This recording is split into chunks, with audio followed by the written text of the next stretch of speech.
Tes. Masuk ya di OBS ya.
Oke, stream kan. Nahan suara nak ya. Ya.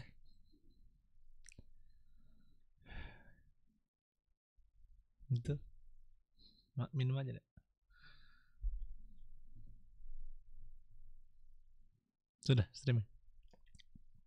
Linknya kirimkan.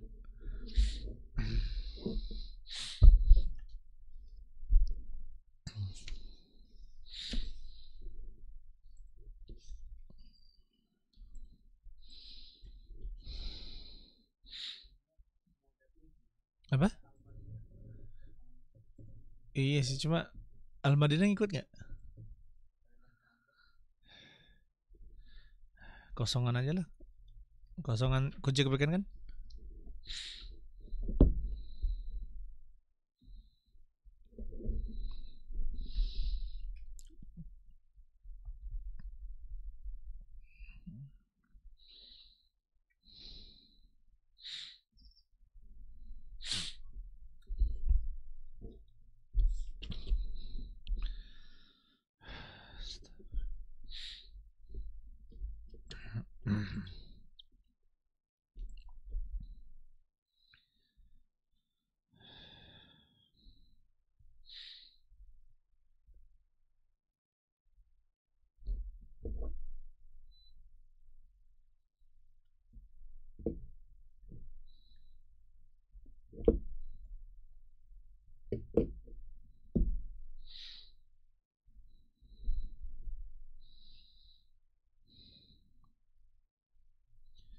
Bismillah.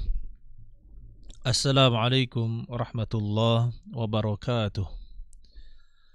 Innal hamdalillah nahmaduhu wa nasta'inuhu wa nastaghfiruh wa na'udzu billahi min shururi anfusina wa min sayyiati a'malina. May yahdihillahu fala mudilla lahu wa may yudlil fala hadiya lahu. Asyhadu an la ilaha illallah wa asyhadu anna Muhammadan abduhu wa rasuluh. Allahumma salli ala nabiyyina Muhammad wa ala ali Muhammad kama sallaita ala Ibrahim wa ala ali Ibrahim innaka Hamidum Majid. Ya ayyuhalladzina amanu taqullaha haqqa tuqatih wa la tamutunna illa wa antum muslimun. Ya ayyuhalladzina amanu taqullaha wa qulu qawlan sadida yuslih lakum a'malakum wa yaghfir lakum dhunubakum wa may yuti'illaha wa rasulahu faqad faza fawzan 'azima. Wa ba'd. Ayyuhal ikhwan rahimani wa rahimakumullah. Saudara-saudari sekalian, Bapak Ibu sekalian, mamang-mamang sekalian, adik-adik sekalian yang mudah-mudahan kita semua dirahmati oleh Allah Subhanahu wa taala. Saudara-saudara pendengar Radio Roja Darussalam Palembang, kemudian juga pemirsa Kunci Kebaikan TV dan juga Roja Palembang, Roja Darussalam Facebook, yang mudah-mudahan kita semua dirahmati oleh Allah Subhanahu wa taala. Alhamdulillah Allah Subhanahu wa taala mengumpulkan kita pada malam hari ini siaran langsung ya. Alhamdulillah pada hari Ahad tanggal 1 Rabiul Awal, 1 Rabiul Awal atau tanggal 18 Oktober 2020. Pada malam hari ini kita langsung ya dari Pondok Pesantren Darul Quran wal Hadis Oku Timur, yaitu tepatnya di kota Martapura. Saudara-saudara sekalian, kita masih melanjutkan kajian kita tentang dasar-dasar keislaman untuk pemula dan mu'allaf. Dasar-dasar keislaman untuk pemula dan mu'allaf. Pada pertemuan lalu kita sudah menjelaskan tentang macam-macam kesyirikan, bahwa kesyirikan itu ada syirik besar dan syirik kecil. Syirik besar ini mengeluarkan seorang dari agama Islam, sedangkan syirik kecil tidak mengeluarkan seorang dari agama Islam. Pertemuan lalu secara global kita sudah jelaskan tentang syirik besar. Nah, pada malam hari ini kita insya Allah akan jelaskan tentang syirik kecil dan juga macam-macamnya. Kemudian tentang ziarah kubur, macam-macam ziarah kubur, karena ada ziarah yang disyariatkan, ada yang tidak disyariatkan, dan juga ada ziarah yang mengandung kesyirikan. Oleh karena itu ya ikhwan, kita perlu menjelaskan kepada saudara-saudara sekalian, kepada kita semua, agar kita memahami dan tidak terjatuh dalam kesalahan. Ayo ikhwan rahimani wa rahimakumullah. Pada pertemuan lalu kita juga sudah menjelaskan tentang perbedaan antara syirik besar dengan syirik kecil. Syirik besar dengan syirik kecil. Yang pertama, ya, kita katakan bahwa orang yang melakukan syirik besar, jika dia mati dalam keadaan melakukan syirik tersebut, maka dia kekal dan dikekalkan di dalam neraka. Adapun orang yang melakukan syirik kecil, maka dia tidak kekal di dalam neraka jika dia masuk ke dalam neraka. Yang kedua, syirik besar menghapuskan semua amalan. Sedangkan syirik kecil hanya menghapuskan amalan yang terjadi syirik kecil di dalamnya. Ketika dia mengerjakan syirik kecil, hanya pada amalan tersebut saja yang dia terhapus amalannya. Kemudian kalau di dalam hukum Islam, di negara Islam, orang yang melakukan syirik besar maka dihukumi murtad dan halal darah dan hartanya. Sedangkan orang yang melakukan syirik kecil maka tidak halal darah dan hartanya, dan dia bukanlah orang yang murtad. Orang yang melakukan syirik kecil maka dia tidak melakukan tidak dihukumi murtad atau tidak dihukumi keluar dari agama. Kemudian ayolah ikhwan, saudara-saudara sekalian, untuk syirik besar tidak akan diampuni oleh Allah Subhanahu wa taala kecuali orang yang melakukannya benar-benar bertaubat kepada Allah Subhanahu wa taala, tidak mau melakukannya lagi, menyesal melakukannya dan berhenti dari perbuatannya tersebut. Benar-benar dia minta ampun kepada Allah Subhanahu wa taala akan dosa-dosanya tersebut. Ya, maka kita katakan kalau dia mati dalam keadaan berbuat syirik besar, maka tidak akan diampuni oleh Allah Subhanahu wa taala. Sedangkan orang yang melakukan syirik kecil, maka dia di bawah kehendak Allah Subhanahu wa taala. Apabila Allah menghendaki mengazabnya, maka Allah akan azab dia. Tetapi jika Allah ingin mengampuninya, maka Allah mengampuninya. Dia termasuk bagian dari dosa-dosa besar yang dilakukan oleh seseorang, yaitu syirik kecil. Jadi walaupun namanya syirik kecil, bukan berarti dosanya itu kecil. Itu dia termasuk dosa yang besar, karena dia telah berbuat syirik. Saudara-saudara sekalian, syirik besar kita sudah jelaskan. Nah, sekarang kita rinci, kita mulai merinci tentang syirik kecil. Syirik kecil ayyuhal ikhwan, dia adalah apa-apa yang disebutkan di dalam dalil-dalil baik Al-Quran maupun As-Sunnah, penamaannya adalah syirik. Tetapi tidak sampai ke syirik besar. Apa-apa yang ada, yaitu syirik yang ada disebutkan di dalam Al-Quran maupun As-Sunnah, tetapi dia tidak sampai terjatuh kepada syirik besar. Nah, jadi di sini Rasulullah SAW sendiri pun menyebutkan tentang pembagian ini, adanya syirik yang mengeluarkan dari agama Islam dan adanya syirik yang tidak mengeluarkan dari agama tidak mengeluarkan dari agama Islam. Saya beri contoh ya ikhwan tentang riya. Kata Rasulullah SAW, inna akhwafa ma akhafu alaikum asyirkul asghar. Yang paling saya takutkan pada diri kalian adalah syirik kecil. Syirik kecil. Maka para sahabat bertanya, apa itu ya Rasulullah? Ar-riya. Yaitu ar-riya. Begitu pula kata Rasulullah SAW, man halafa bi ghairillahi faqad asyrak. Barang siapa bersumpah atas nama selain Allah, maka dia telah berbuat syirik. Maka secara statusnya orang yang bersumpah atas nama selain Allah, maka dia terjatuh kepada syirik kecil. Ya, kecuali nanti kita akan rincikan insyaallah hal tersebut. Baik, saya hanya sebutkan beberapa contoh saja sehingga mudah-mudahan nanti dengan contoh akan lebih paham. Oleh karena itu saudara-saudara sekalian, ya termasuk bentuk syirik kecil adalah perkataan seseorang Masya Allah wa syi'ta. Ya, ini atas kehendak Allah dan kehendak kamu.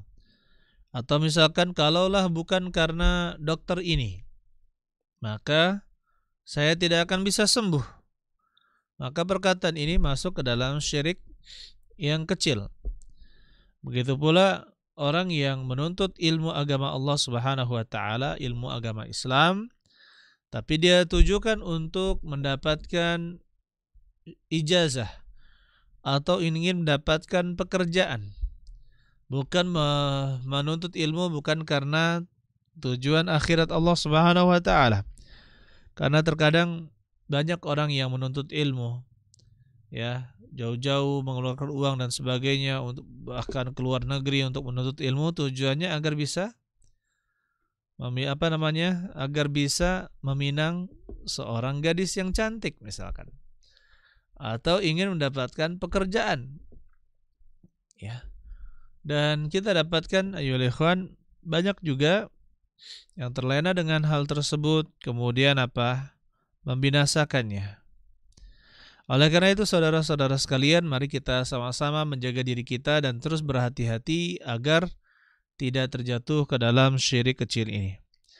Begitu pula orang yang beramal, contohnya berkecimpung di dalam dakwah agar dikenal sebagai orang yang termasuk aktivis dakwah misalkan, atau dia ingin dikenal, disebut-sebut namanya sebagai aktivis, ya, seorang yang sangat penggiat kalau bahasa Indonesia, penggiat dakwah, maka kita katakan yang seperti ini juga termasuk niat-niat yang salah di dalam, ya, beraktivitas untuk berdakwah. Begitu pula yulikhan terkadang syuhrah. Ini syuhrah itu apa? Syuhrah kemasyhuran. Ini juga menjadi fitnah bagi sebagian penuntut ilmu atau sebagian dai yang berdakwah, yang ingin menjadi terkenal dan dilihat oleh orang lain, diketahui oleh orang lain, maka yang seperti ini jatuh ke dalam syuhrah, yaitu penyakit ingin dikenal atau ingin tenar. Na'udzubillahi min dzalik. Ini semua yang telah saya sebutkan tadi itu termasuk ke dalam syirik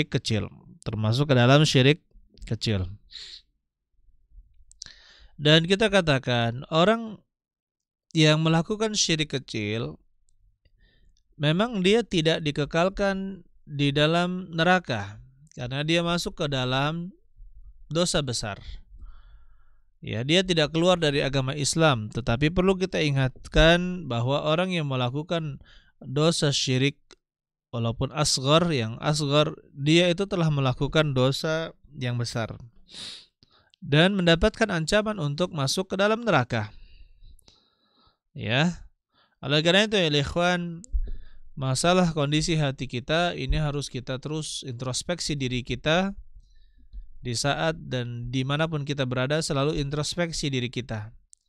Contohnya ketika kita berada, misalkan seorang berada di masjid suatu kaum, masjidnya, masjid lingkungannya, dia Masya Allah bisa khusyuk di dalam sholat, jarang bergerak, ya, tahan bacaan yang sangat panjang. Tapi ketika di luar, maka bacaan yang pendek pun terasa sangat lama. Atau misalkan dia bermalas-malasan untuk khusyuk ketika sholat di luar, maka ini patut kita berhati-hati jika memiliki perasaan seperti ini.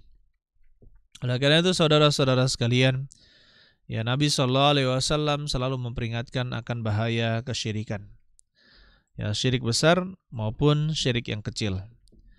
Kemudian syirik kecil ini terbagi menjadi dua. Ada syirik yang zahir, syirik yang tampak.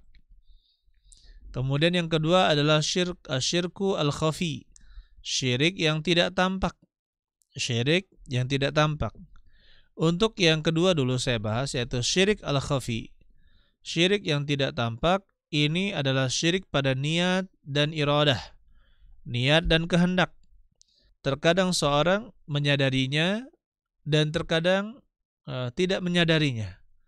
Seorang terkadang menyadari bahwa dia telah berbuat riya misalkan, atau sum'ah, yaitu ingin didengar oleh orang lain, ya, atau memperdengarkan amalan kepada orang lain, atau misalkan riya, ya, terkadang dia mungkin merasa dirinya sudah ikhlas, tetapi ternyata sebenarnya belumlah ikhlas hanya untuk Allah Subhanahu wa taala.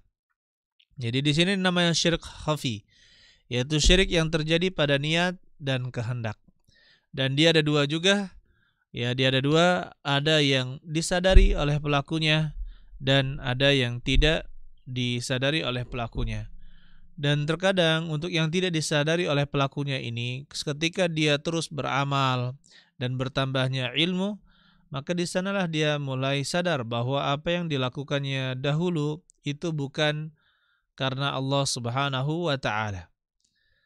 Ya, seperti misalkan ada seorang teman ketika saya safar, ya, dan mengisi kajian di luar daerah, beliau berkata, Ustadz, dulu saya ketika ikut halaqah ini atau aliran ini, saya ini semangat untuk beribadah, saya semangat baca Al-Quran, saya semangat puasa sunnah, saya semangat sholat malam. Tapi kenapa ketika ikut kajian yang bermanhaj salaf ini kok semakin lemah?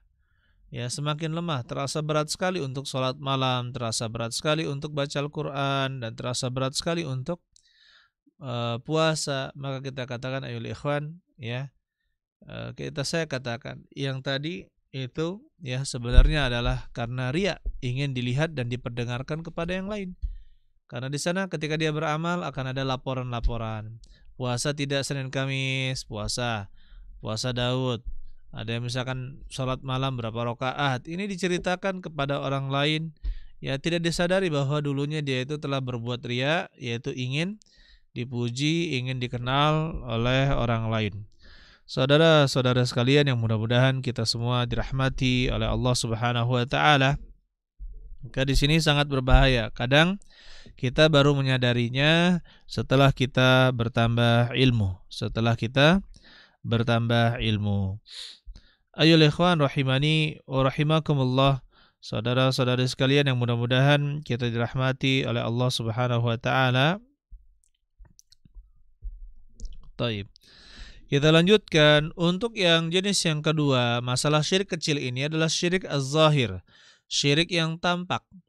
Syirik yang tampak ini terbagi menjadi dua juga, yaitu syirik kecil pada perbuatan, dan yang kedua adalah syirik kecil pada perkataan. Syirik pada perbuatan yang pertama, kemudian yang kedua syirik pada perbuatan. Ini keduanya masih dalam kategori syirik kecil. Untuk yang pertama, syirik-syirik di dalam perbuatan. Saya beri contoh, seseorang ketika dia misalkan ada seorang mengaku muslim, kemudian dia masih memakai gelang jimat, cincin jimat, begitu pula tali-tali yang jimat, ya, tali-tali atau batu-batu atau yang disebut dengan ada energi-energi positif, benda-benda yang menghasilkan batu-batu yang memancarkan energi positif, menyerap energi negatif dan sejenisnya, ya, jimat-jimat, kemudian tolasim, tolsamah yaitu apa? Ada jimat yang tulisannya pakai bahasa Arab. Ya, pernah saya ditanya tentang jimat, Ustadz ini ada jimat-jimat tapi tulisannya Arab. Saya katakan, jimat orang Arab itu tulisannya pakai huruf Arab, saya bilang. Jimatnya orang Arab itu pakai huruf Arab, saya bilang. Itulah yang dilarang. Jadi tidak menjadi dalil akan kebolehan hal tersebut. Ya, kemudian ayyuhal ikhwan, saudara-saudara sekalian, ada terkadang orang itu memakai jimat untuk tujuan apa? Tujuan mendapatkan manfaat, baik kesembuhan atau kegagahan, kecantikan, atau agar terlihat berwibawa, atau terlihat lebih hebat, lebih pemberani, dan atau misalkan mendapatkan harta, misalkan pesugihan, memasang jimat untuk hal-hal yang bermanfaat untuk dirinya. Atau yang kedua, untuk menghilangkan mudarat atau menghindarkan mudarat dari dirinya. Seperti menghindarkan dari sihir, menghindarkan dari penyakit, menghindarkan dari mara bahaya, menghindarkan dari setan, dan menghindarkan dari jin atau yang lainnya. Yang jelas dia berusaha memakai jimat untuk bisa menghindarkan bala bencana atau bahaya atau keburukan. Jadi di sini ayyuhal ikhwan, tujuan memakai jimat itu ada dua, mendapatkan manfaat darinya atau menghindarkan keburukan darinya. Itu secara ringkas. Apapun tujuannya, maka memakai jimat untuk tujuan itu dilarang. Karena dia termasuk syirik kecil. Ya, itu termasuk syirik kecil. Kenapa ya ikhwan? Karena dia menjadikan suatu yang bukan sebab sebagai sebab. Sesuatu yang bukan sebab sebagai sebab. Maka dia jatuh kepada syirik wasilah. Yaitu syirik karena perantara. Yang tadinya perantara tersebut bukanlah cara yang dibenarkan di dalam syariat.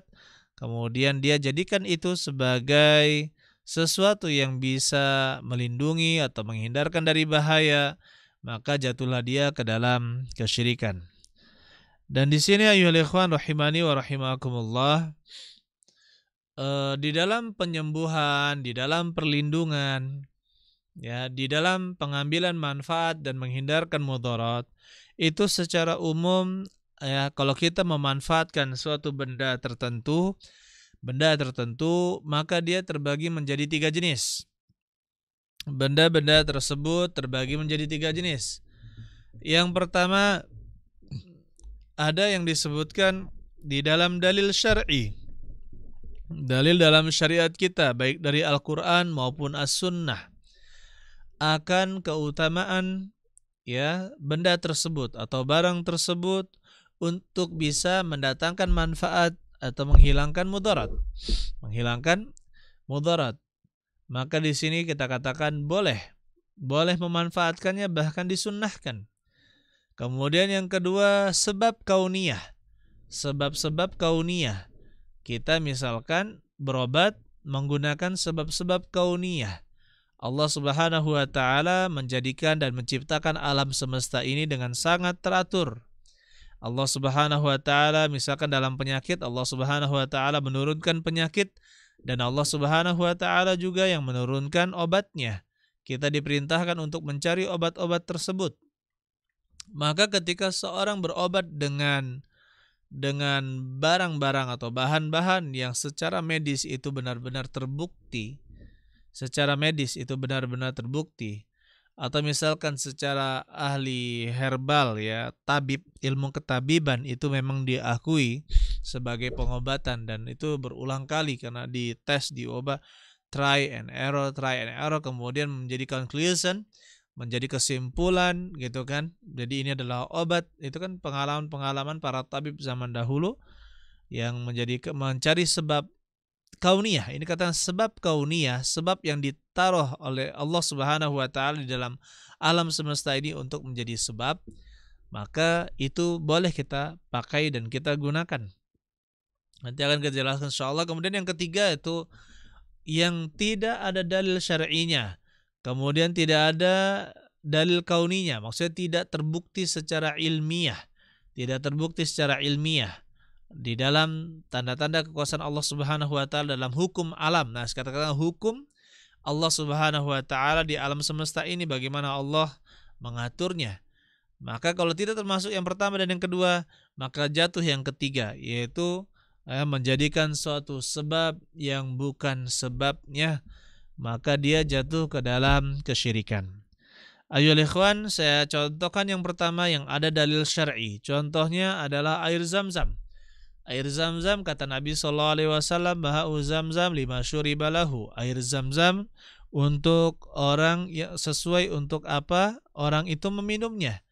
Maksudnya bermanfaat sesuai untuk apa orang itu meminumnya. Jika berniat untuk penyembuhan, maka dia menjadi obat. Jika dia berniat untuk menambah kecerdasan, maka dia menjadi pencerdas. Jika dia meminumnya untuk menghilangkan haus, lapar dan dahaga, maka itu juga bisa. Seperti di Masjidil Haram, kita pernah sering mendapatkan, bahkan sering orang yang ketinggalan jamaahnya, dia tidak punya uang dan kemudian dia hanya makan dan minum. Dia hanya minum dari air Zam-Zam, tidak perlu makan, dia pun terus merasakan kekenyangan. Terus merasakan kenyang. Padahal tidak ada makanan yang dimasuk, karena dia juga malu untuk meminta. Jadi tidak ada tempat kecuali apa? Minum air Zam-Zam. Dia bisa bertahan sebulan lebih hanya minum air Zam-Zam. Kenapa? Karena lima syuriba lahu. Jika dia air Zam-Zam itu bermanfaat untuk sesuai dengan apa yang diniatkan oleh peminumnya. Untuk apa dia diminum. Saudara-saudara sekalian yang mudah-mudahan kita dirahmati oleh Allah Subhanahu wa taala. Baik. Assalamualaikum warahmatullahi wabarakatuh. Sebentar ya.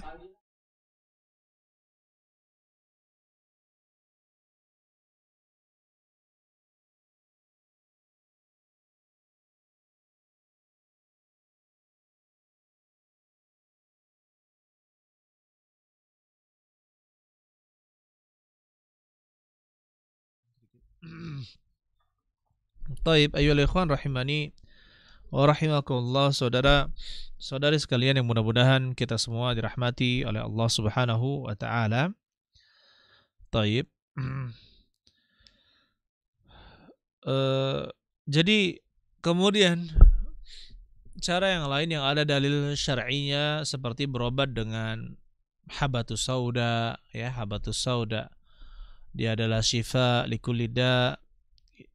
Dia adalah obat seluruh penyakit kecuali kematian. Kemudian juga obat-obat yang lain yang disebutkan oleh Nabi Shallallahu Alaihi Wasallam, maka dia adalah obat. Kita katakan dia adalah obat. Dia adalah obat. Begitu pula madu, begitu pula bekam. Ini dalil-dalil yang disebutkan apa? Ada dalil-dalil syar'inya bahwa dia adalah obat. Maka biidznillah ta'ala apa yang disebutkan Nabi Shallallahu Alaihi Wasallam ini menjadi obat. Begitu pula seperti ruqyah. Kita diperintahkan untuk meruqyah. Kita diperintahkan untuk meruqyah ketika kita sakit. Tidak hanya pada penyakit yang ada gangguan jinnya atau sihir, tapi juga pada penyakit-penyakit medis pun kita bisa menggunakan ruqyah untuk mengobati diri kita. Biidznillah ta'ala. Oleh karena itu diajarkan oleh Nabi SAW cara pengobatan dengan meruqyah, baik dengan membaca Al-Quran maupun dengan doa-doa yang diajarkan oleh Nabi SAW. Kemudian ayyuhal ikhwan rahimani wa rahimakumullah. Adapun yang kedua yaitu obat-obat yang secara ilmiah bisa dibuktikan di dalam alam semesta ini, yang karena Allah Subhanahu wa taala menjadikan sebab dan akibat di alam semesta ini dengan sangat teratur. Ketika kita memakan ini, maka sebab akan berdampak seperti ini. Ketika kita makan ini, maka seperti ini. Ya, ketika misalkan orang banyak makan emping melinjo, maka asam uratnya kambuh. Seperti itu. Jika seorang banyak makan ini, ya makan yang asam-asam seperti jeruk, ya, maka misalkan ada sebagian orang mahnya kambuh. Di sini ada efek. Ya, begitu pula di sini ketika sesuatu ini memiliki efek, berarti apa? Di situ juga memiliki pengobatan. Kita disuruh untuk makan ini, makan itu. Kemudian sekarang berkembang yang namanya teknologi, kedokteran, ilmu medis juga berkembang. Kemudian ilmu kimia juga berkembang sehingga makanan-makanan atau herbal-herbal yang tadinya sudah divonis sebagai atau diklaim oleh para tabib sebagai obat itu mulai diteliti di dalam ilmu kedokteran, kemudian mereka disarikan, dipisahkan bahan kimianya, mana yang sangat berpengaruh untuk obat dan mana yang tidak berpengaruh untuk penyembuhan obat ini. Ketika sudah dipisahkan, maka diekstrak ya, kemudian dijadikan obat, dijadikan pil. Oleh karena itu ya ikhwan, ini semua masuk ke dalam ayat-ayat kauniyah yang bisa dibuktikan secara ilmiah, maka boleh dipakai.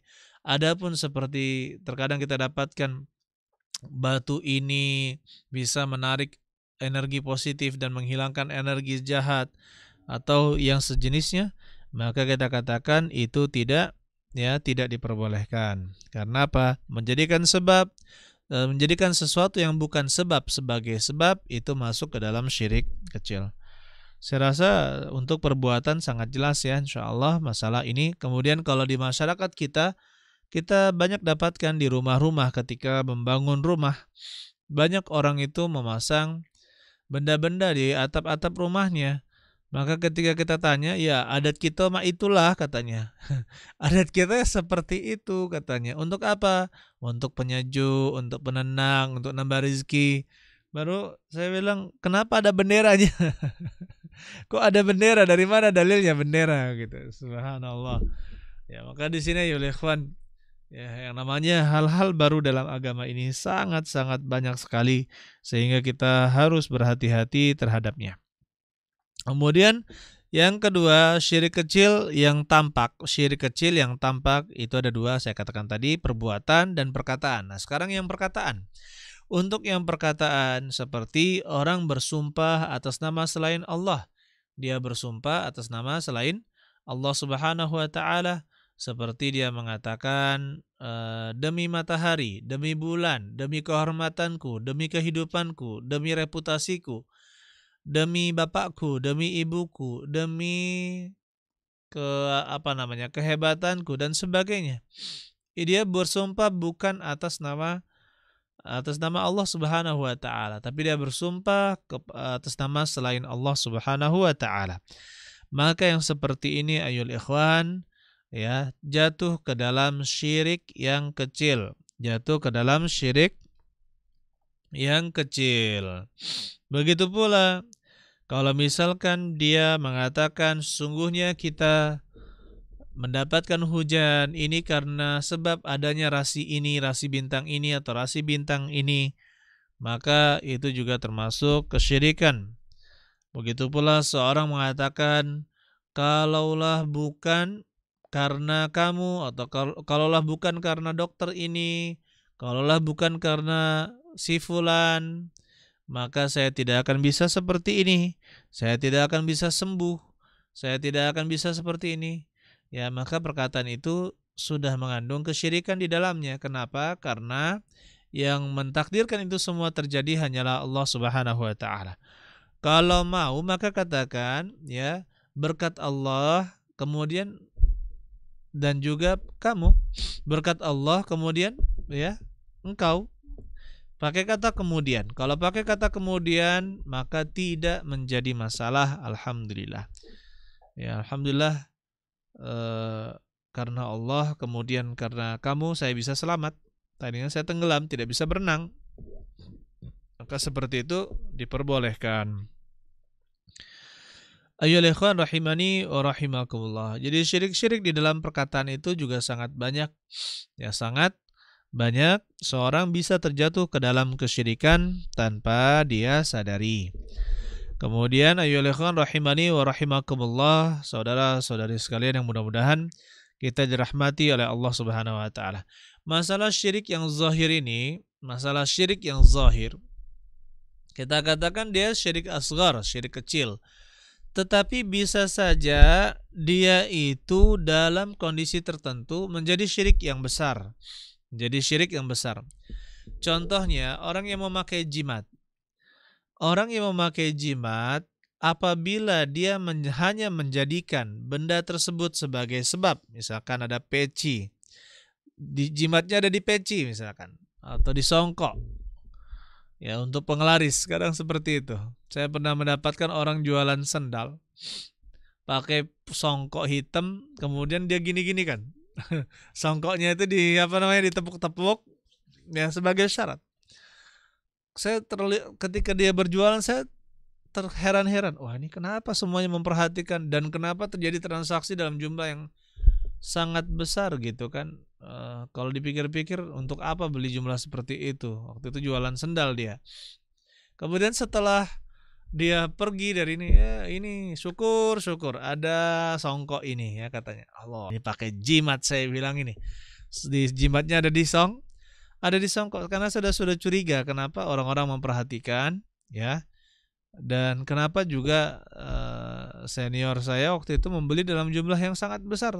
Kayaknya dia juga tidak bisa berkutik dan apa ya, terbuai, kita kata terbuai dengan ucapan penjual sendal tersebut.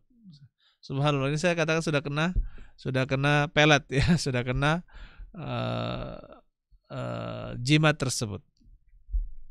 Nah, di sini kalau misalkan seseorang menganggap yang bisa mendatangkan manfaat atau menghilangkan mudarat adalah benda itu sendiri, bukan Allah Subhanahu wa taala, tapi dia meyakini bahwa benda itulah yang mendatangkan manfaat dengan sendirinya, seperti dia memakai cincin, memakai kalung, memakai jimat, dia yakini itu bisa dengan sendirinya mendatangkan manfaat, menghilangkan mudarat, maka kita katakan, ayyuhal ikhwan rahimani wa rahimakumullah, dia telah keluar dari agama Islam, telah terjatuh ke dalam syirik besar. Kalau syirik besar berarti keluar dari agama Islam. Yang tidak terjatuh ke dalam syirik besar itu kalau dia menganggap ini hanya sebagai sebab. Adapun yang mendatangkan manfaat dan menghilangkan mudarat itu semuanya hanya Allah Subhanahu wa taala. Ya, maka ini syirik kecil. Kalau dia menganggap itu dengan sendirinya bisa, maka itu syirik besar. Kemudian saudara-saudara sekalian, begitu pula orang yang bersumpah. Orang yang bersumpah dengan nama selain Allah, contohnya misalkan dia demi misalkan Nyi Roro Kidul,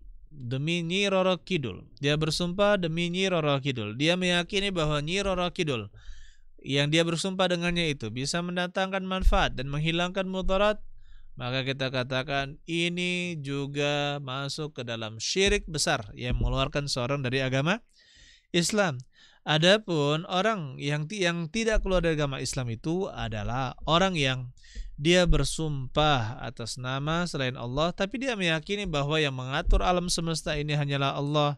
Tidak akan ada yang bisa mengaturnya kecuali Allah Subhanahu wa taala, ya.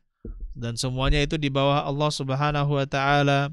Maka kita katakan ayyuhal ikhwan rahimani wa rahimakumullah, saudara-saudara sekalian, itu masuk ke dalam syirik kecil. Taib. Silahkan bagi saudara-saudari sekalian yang memiliki pertanyaan, maka bisa mengajukan atau mengirimkan pertanyaannya via WA atau SMS ke 0821 8681 9341. Sekali lagi 0821 8681 9341. Sudah ada 2 pertanyaan yang masuk, tapi nanti saja saya jawab insyaallah. Silakan bagi yang ingin menulis soal, saya ulangi lagi 0821 8681 9341. Kemudian ayyuhal ikhwan rahimani wa rahimakumullah, saudara saudari sekalian yang mudah-mudahan kita semua dirahmati oleh Allah Subhanahu wa taala. Kemudian pembahasan tentang ziarah kubur. Saya bahas dengan ringkas. Ziarah kubur, ya, apakah disyariatkan atau tidak? Nah, di sini kita katakan ziarah kubur itu ada 3 jenis. Ziarah kubur ada 3 jenis. Ada ziarah syar'iyah. Ziarah syar'iyah. Ziarah yang disyariatkan. Yang kedua adalah ziarah bid'iyah. Ziarah yang bid'ah atau diada-adakan. Ya, tapi tidak sampai ke derajat syirik. Kemudian yang ketiga ziarah syirkiyah. Ziarah syirkiyah, ziarah yang mengandung kesyirikan di dalamnya. Nah, di sini ayyuhal ikhwan rahimani wa rahimakumullah. Saudara-saudari sekalian yang mudah-mudahan kita semua dirahmati oleh Allah Subhanahu wa taala. Ziarah itu ada 3. Yang pertama adalah ziarah syar'iyah. Ziarah syar'iyah, ya, seperti kata Nabi sallallahu alaihi wasallam, "Kuntu qad nahaitukum an ziyaratil qubur." Saya dulu telah melarang kalian untuk berziarah kubur, fazuruha. Maka, ya, kunjungilah oleh kalian kuburan-kuburan, fa innaha tudzakirukumul akhirah. Sesungguhnya dia itu mengingatkan kalian kepada akhirat. Dia mengingatkan kalian kepada akhirat. Jadi kita di sini bisa perhatikan ayyuhal ikhwan rahimani wa rahimakumullah, bahwasanya ziarah kubur itu masyru', disyariatkan, tapi harus memperhatikan adab-adab. Ya, yang pertama, orang yang berziarah kubur itu ini yang disyariatkan, ya. Dia melakukannya untuk mengingat kematian atau mengambil pelajaran dengan menziarahi kuburan. Kemudian yang kedua, tidak ada acara-acara yang tidak disyariatkan di sana. Acara-acara yang tidak diajarkan oleh Nabi Shallallahu alaihi wasallam. Maka kita katakan kalau ada maka tidak diperbolehkan. Seperti membaca surat-surat tertentu atau berzikir dengan zikir-zikir tertentu, maka ini tidak disyariatkan. Kemudian yang ketiga, ziarah kubur tersebut tidak dilakukan dengan mengadakan perjalanan jauh. Perjalanan jauh yaitu perjalanan yang kita boleh mengqashar salat di dalamnya. Artinya mengadakan perjalanan jauh yang lebih dari 80 km. Perjalanan jauh yang lebih dari 80 km. Apabila lebih dari 80 km kita tujukan untuk berziarah kubur ke tempat tersebut, ziarah walaupun kepada wali, kepada orang soleh atau kepada yang lain, maka kita katakan tidak diperbolehkan.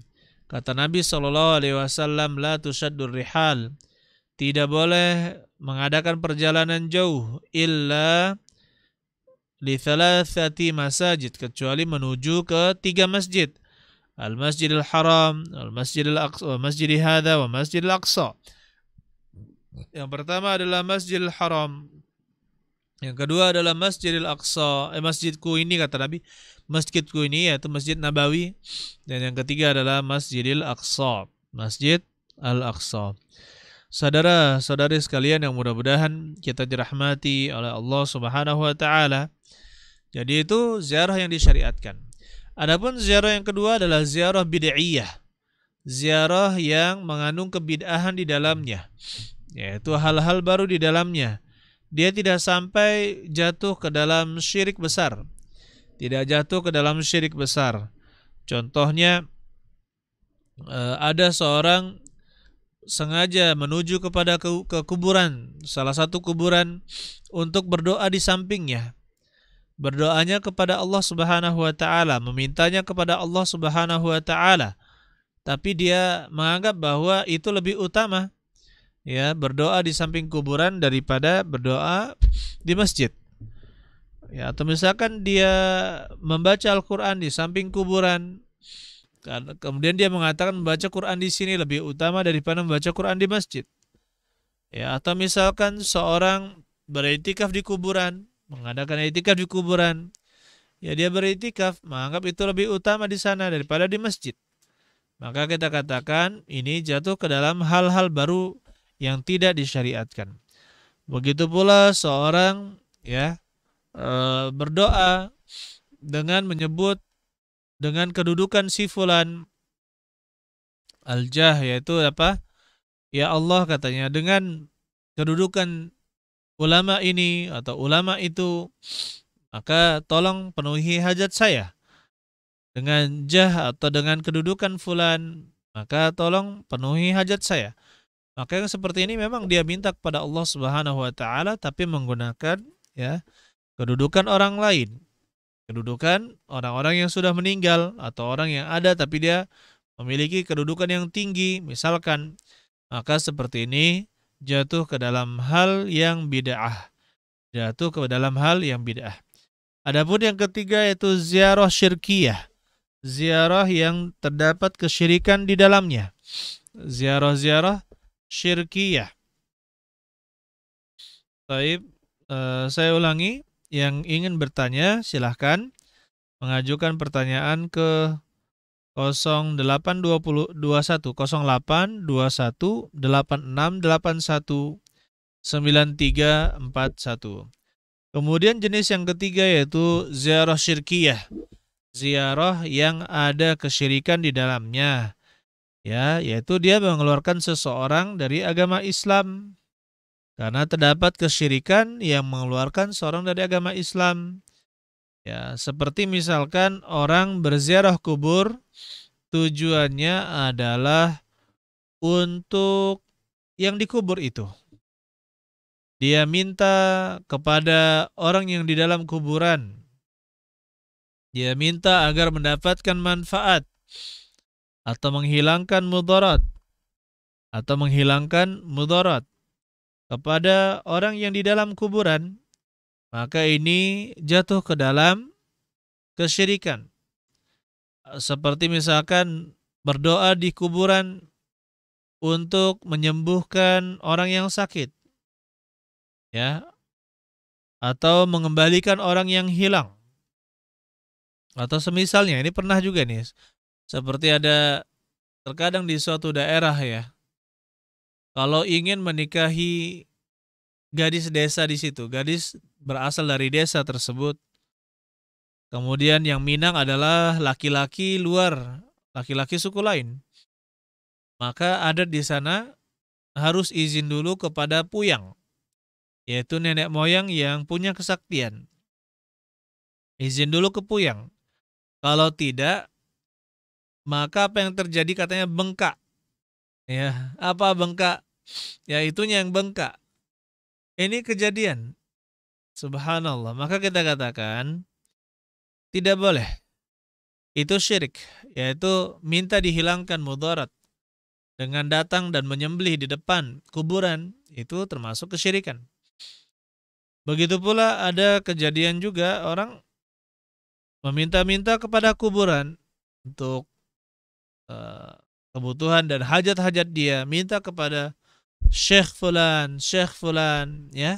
Dia minta agar diberikan ini, dia minta agar dihindarkan dari ini, dihindarkan dari bahaya, atau disembuhkan dari penyakit. Dia minta langsung kepada penghuni kubur.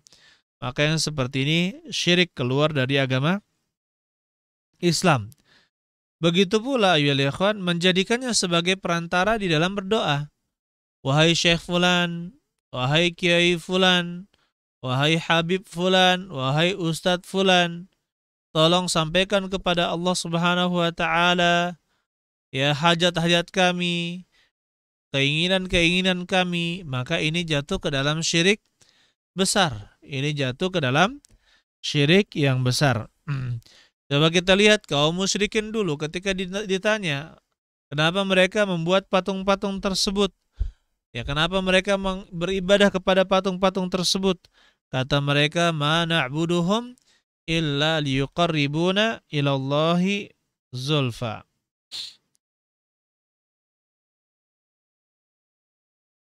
Kami tidaklah menyembah mereka kecuali agar mereka mendekatkan kami kepada Allah dengan sedekat-dekatnya, dengan sedekat-dekatnya. Oleh karena itu, ya ikhwan rahimani wa rahimakumullah, ini harus berhati-hati dalam ziarah kubur. Jangan sampai kita minta kepada kuburan, atau jangan sampai kita minta kuburan tersebut menjadi perantara kita dengan Allah Subhanahu wa taala. Maka ini sama saja, ya, sama saja dengan patung-patung yang dulu disembah oleh orang-orang musyrik. Allah alam bisawab. Di sini ada beberapa pertanyaan yang masuk. Assalamualaikum Ustadz. Waalaikumsalam. Bagaimana cara bertobat orang yang dulunya pernah mempunyai susuk pemikat wanita, dan apakah harus diruqyah karena di dalam tubuhnya dipasang jimat? Jahit. Allah alam bisawab, ayyuhal ikhwan rahimani wa rahimakumullah. Yang pertama, jelas kalau susuk, pemasangan susuk untuk tujuan apapun itu masuk dalam kategori kesyirikan, baik untuk pemikat wanita agar, atau misalkan terlihat cantik, terlihat ganteng, atau berwibawa, atau bisa bersinar dan sebagainya, maka kita katakan ini jatuh ke dalam kesyirikan yang memakainya. Baik. Tapi kalau dia bertobat, maka bertobatlah. Tobatlah dengan sebenar-benarnya, insya Allah Allah Subhanahu wa taala akan mengampuni. Kemudian bagaimana kalau susuk itu sudah ditanam? Susuk itu sudah ditanam, maka yang pertama kita katakan, ya, bisa dilakukan hal-hal yang secara medis bisa dihilangkan. Yang pertama diruqyah dulu. Diruqyah dulu. Diruqyah. Jika masih belum keluar, ya, jika diruqyah masih belum keluar, maka bisa diruqyah juga dengan menggunakan daun bidara. Menggunakan daun bidara kemudian meruqyahnya. Kemudian sebagian pernah mempraktekkan dengan daun kelor. Daun kelor tidak mengapa, itu kita gunakan untuk dengan ruqyah, kita gabungkan dengan ruqyah, kemudian kita gunakan benda-benda tersebut atau daun-daun tersebut untuk menghilangkan susuk. Jika masih tidak keluar, maka silahkan operasi kecil di dokter untuk menghilangkan susuk tersebut. Ya, karena dia adalah jarum-jarum ya, jarum-jarum kecil itu masuk ke dalam tubuh. Allah alam bisawab. Kemudian ada pertanyaan lagi. Ustadz, apakah tetangga muslim kita yang berbuat kesyirikan maka terhapus seluruh amalannya walaupun ia melakukannya karena kejahilan, karena kebodohan? Allah alam bisawab, ayyuhal ikhwan. Untuk masalah kesyirikan,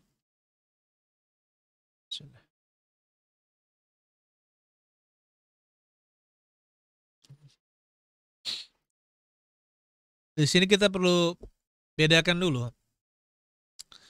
Ada tetangga kita yang ada muslim dan ada yang KTP-nya saja muslim. Kalau dia benar-benar, artinya dia sudah paham bahwasanya arti la ilaha illallah, tidak ada yang berhak disembah kecuali Allah. Maksudnya dia sudah paham bahwa tidak boleh kita beribadah kepada selain Allah, ya, walaupun secara umum dia paham bahwa tidak boleh meminta-minta kepada jin, ya kan, ini secara umum sudah paham harusnya. Kemudian tidak boleh misalkan kepada patung, meminta kepada patung, menyembah patung. Maka kalau demikian kita katakan, ya, ini orang ini kalau sudah paham berarti dia memang muslim.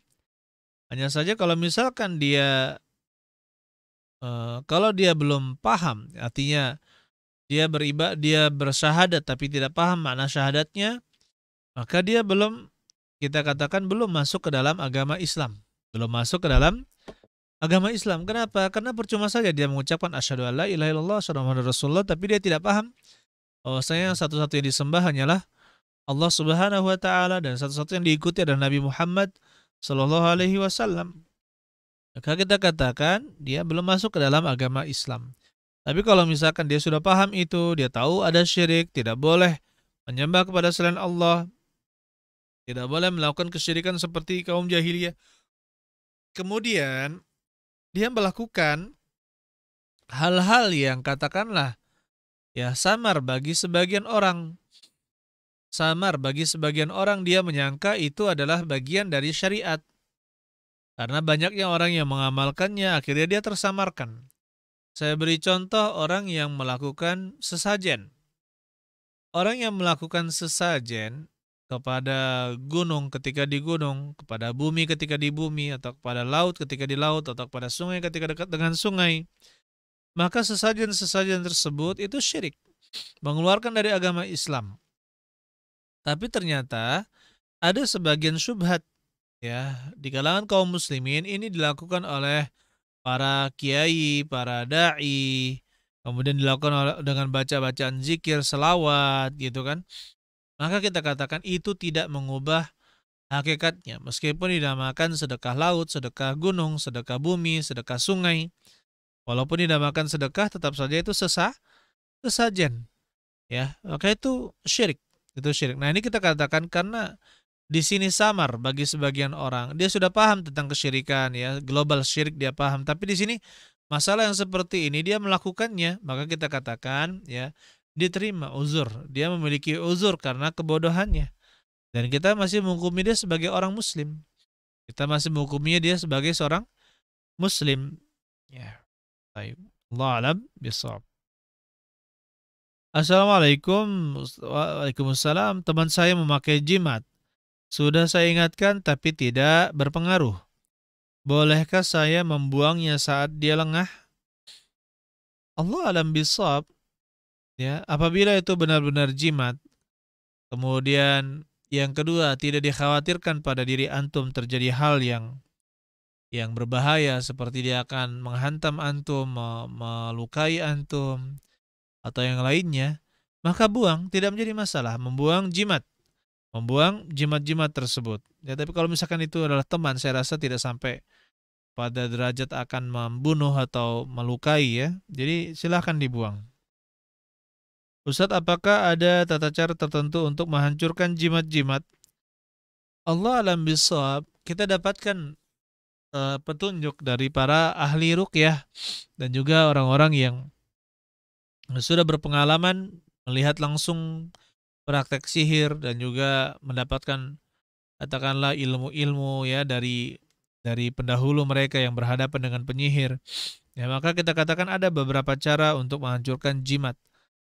Yang pertama, saya katakan untuk kalau jimatnya itu adalah berupa Al-Qur'an, ya, berupa Al-Qur'an, maka cukup dilepas, ya, cukup dilepas.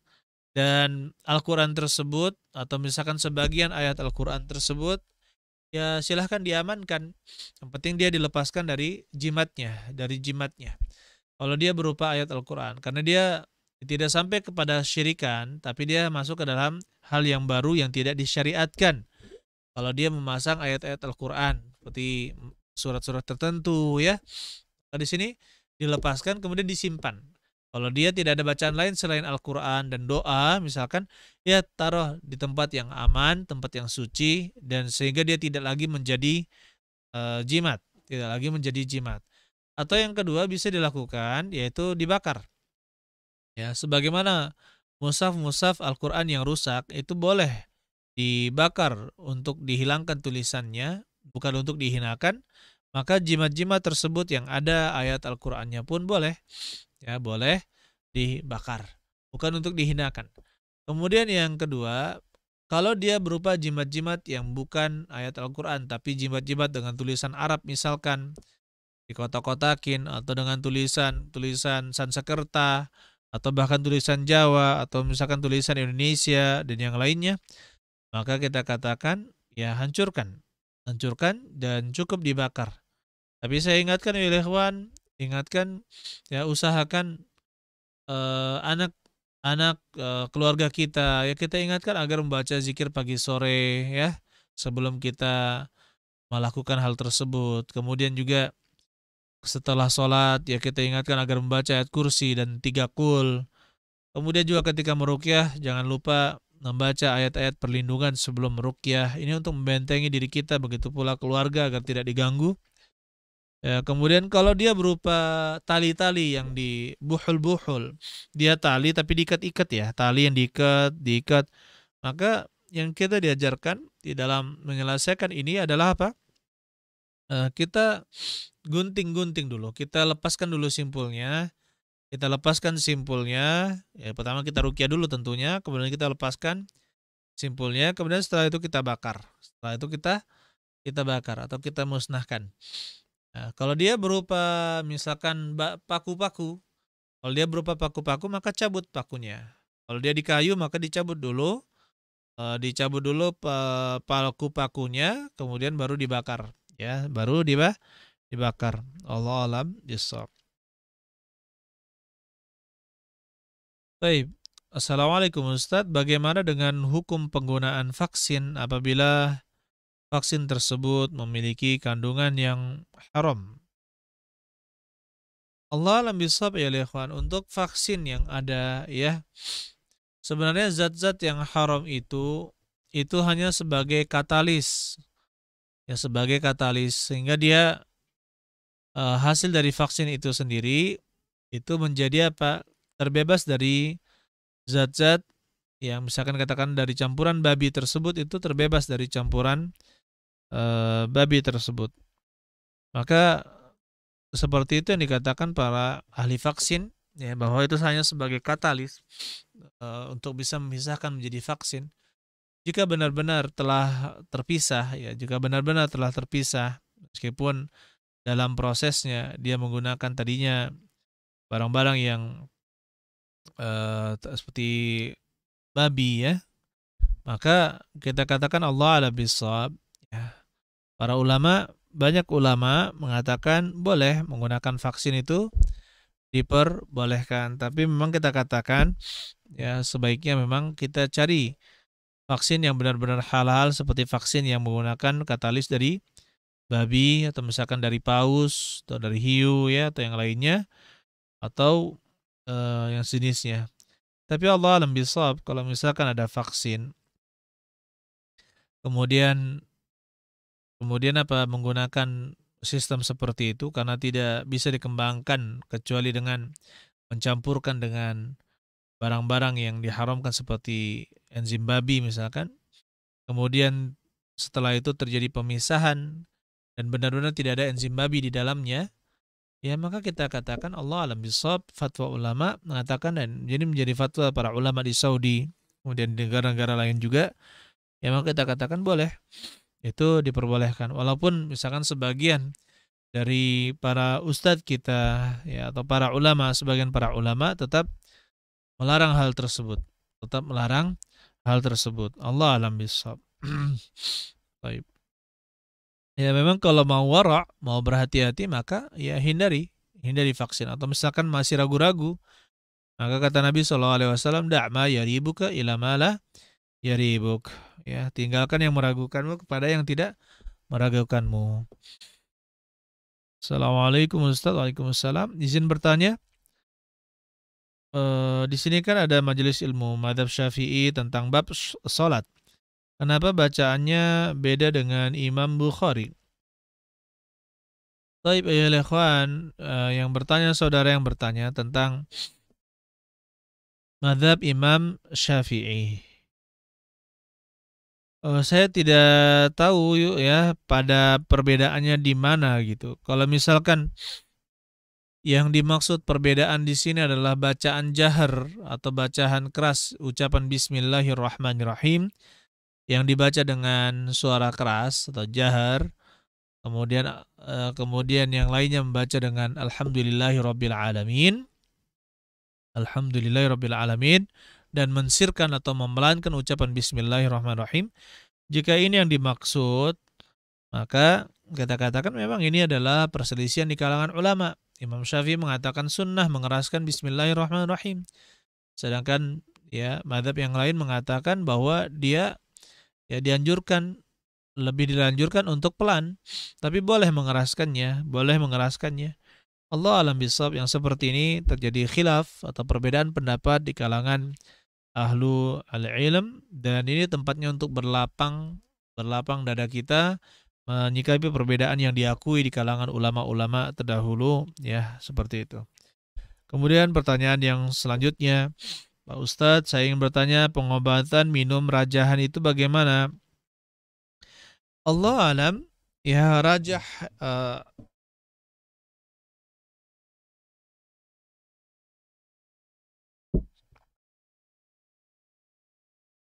yang pertama ya ikhwan, di sini masalahnya ada dua ya.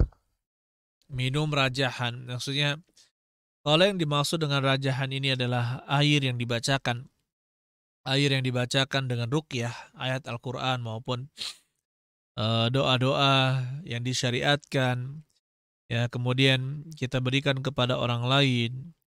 Maka kalau ini yang dimaksud dengan air tersebut, ya maka kita katakan boleh. Kita katakan boleh. Air yang dibaca dengan bacaan-bacaan ruqyah, maka jawabannya boleh. Tapi kalau misalkan ada air rajahan yang dibaca dengan juga baca Al-Quran, baca doa, tapi ada jampi-jampi di dalamnya.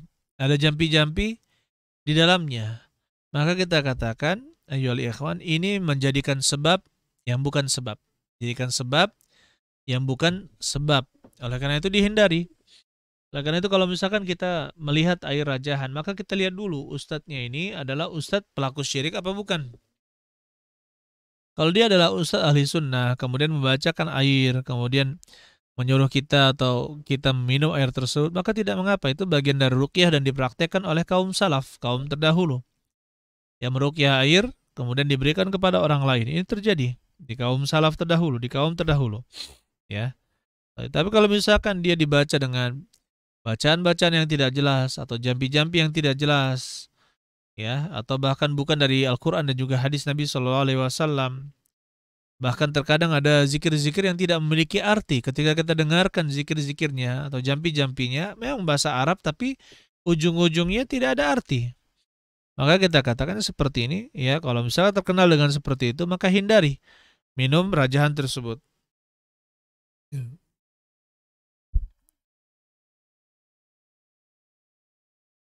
Assalamualaikum Ustadz, saya minta tanya, bolehkah meminta-minta untuk kegiatan majelis taklim?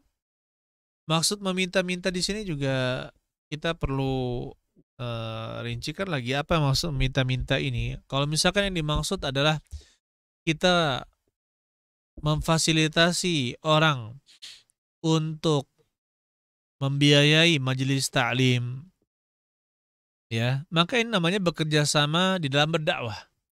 Bekerja sama di dalam berdakwah. Tapi kalau misalkan yang dimaksud meminta-minta, kemudian maksudnya itu untuk kepentingan dia pribadi, kemudian dia minta-minta, ya, kemudian atas nama majelis taklim, maka seperti ini terlarang. Karena masuk ke dalam hadis tentang larangan meminta-minta. Ya, al-mas'alatu kaddun yakuddu biha rajul wajah illa an yas'ala rajul sultan la fi amrin la budda minhu. Kata Nabi sallallahu alaihi wasallam, minta-minta itu adalah cakaran atau cabikan-cabikan yang seseorang mencabik-cabik wajahnya, ya, kecuali seorang minta kepada pemerintah au fi amrin la budda minhu, atau pada hal yang harus dia meminta, terdesak untuk meminta. Maka kita katakan di sini tergantung soalnya dalam bentuk apa, ya saya katakan. Tapi kalau misalkan eh, mengajak orang lain untuk bersedekah, untuk menghidupkan majelis taklim yang di sana ada ilmu di dalamnya yang benar diajarkan sesuai dengan petunjuk Nabi Shallallahu Alaihi Wasallam, maka ini namanya kerjasama di dalam berdakwah.